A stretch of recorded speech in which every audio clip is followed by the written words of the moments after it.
This is the Nokia Lumia 900, the flagship Windows phone from Nokia in the year 2012. It was the follow-up device to Nokia's first ever Windows phone, which was the Nokia Lumia 800. And in this video, we'll be taking a closer look at the Lumia 900 and seeing what it's like to be using it in 2020.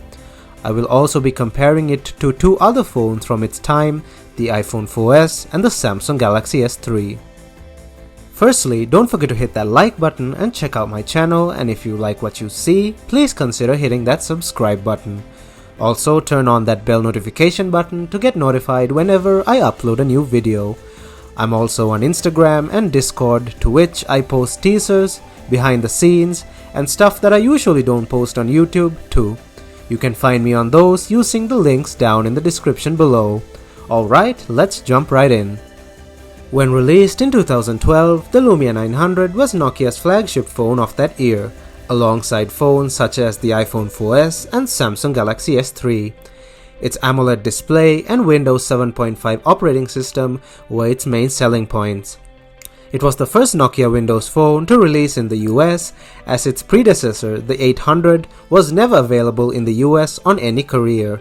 At a time when Windows Phone was just gaining traction, it brought with it an alternative to iOS and Android, to which was initially well received. However, as time went on, Windows Phone sadly lost popularity and was eventually phased out. The phone is built of a very high quality plastic, and the whole body is just one single piece of plastic with everything installed into it. Its build quality cannot rival that of the iPhone 4S, but it easily outclasses the Galaxy S20's plastic body. On the right side, we have the volume rockers, the power button, and the dedicated camera button. And the left side is bare. The top contains the SIM card slot, micro USB port, and 3.5mm headphone jack, and the bottom contains the speaker. The phone feels sturdy in the hand and is very well built, as all Nokias have been in the past.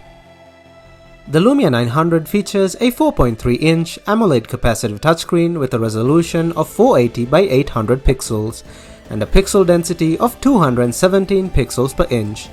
It also used Nokia's clear black display technology. The glass is also Gorilla Glass of an unspecified model. For an 8-year-old display, it does not look too bad. It's not very sharp due to its low pixel density. However, it looks decent enough to not be unpleasant to the eye. I've personally seen way worse displays from some super budget smartphones even today.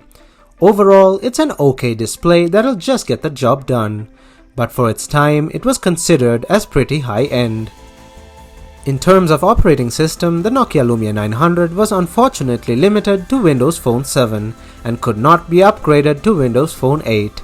Instead, Microsoft upgraded the Lumia 900 to Windows Phone 7.8, which brought some features of Windows Phone 8 to the Lumia 900.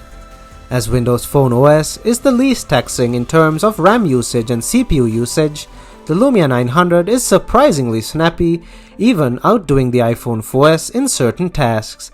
However, it must be noted that the iPhone 4S got 4 major updates, while the Lumia 900 only got one minor one. Scrolling through the OS feels really smooth and apps open decently fast. However, one must note that there is no way to access the Windows Phone 7 store, as it was phased out a long time ago. Therefore, unless one can sideload apps using third-party methods, there is no way to use any apps on this phone apart from the ones that are already built in. Using the browser is the only option if one wishes to use social media. However, the Explorer browser is anything but pleasing to use. The phone also has trouble connecting to password-secured Wi-Fi networks, and all these restrictions make it completely unusable even for the most basic of smartphone users today. Taking a look under the hood, we can see that the Lumia 900 featured decent specs for its time. A single-core Qualcomm Snapdragon S2 clocked in at 1.4 GHz is what powers this phone. It's supported by an Adreno 205 graphics processor and 512 MB of RAM. The phone has 16 GB of internal storage with no expansion available.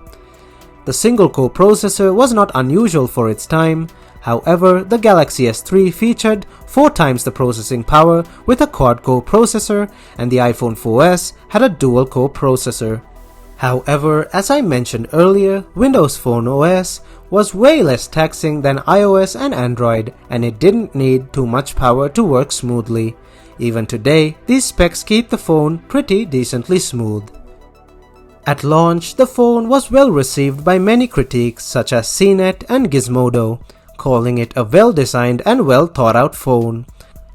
However, the phone's camera was considered as very disappointing and is one of the main reasons the phone did not sell as well as the iPhone 4S and the Samsung Galaxy S3, and it's easy to see why. It featured an 8-megapixel autofocus camera with Carl's Zeiss optics and a dual LED flash. Here are some samples from the rear camera, and as you can see, they aren't really that great, even for their time.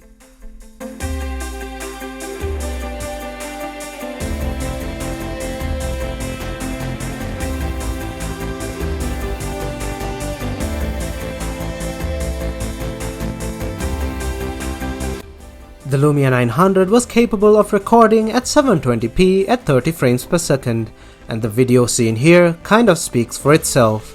The front camera is a simple 1-megapixel shooter. This is very surprising considering Nokia was once the leader in camera performance for many years. But this status was again re-cemented by the follow-up Lumia 920, which had an excellent camera. The Lumia 900 features an 1830 mAh battery, which does not last too long considering how old it is. Windows Phone was generally less taxing on battery, and from what I can see from past reviews, it showed that the phone once had a decently good battery life. So as a final conclusion, I'd like to say that the Nokia Lumia 900 is a phone that is completely unusable today, as its non-functioning App Store hinders its usability. However, if someone is able to get older apps side-loaded and running, it would be possibly somewhat more usable. However, spending money on this phone is definitely not advisable unless it's just for collection purposes, as mine is. So finally, that's it for this video. Thanks for watching and I hope you enjoyed it. Don't forget to hit that like button and check out my channel, and if you like what you see, please consider hitting that subscribe button. Thumbs up and I'll see you guys in my next video.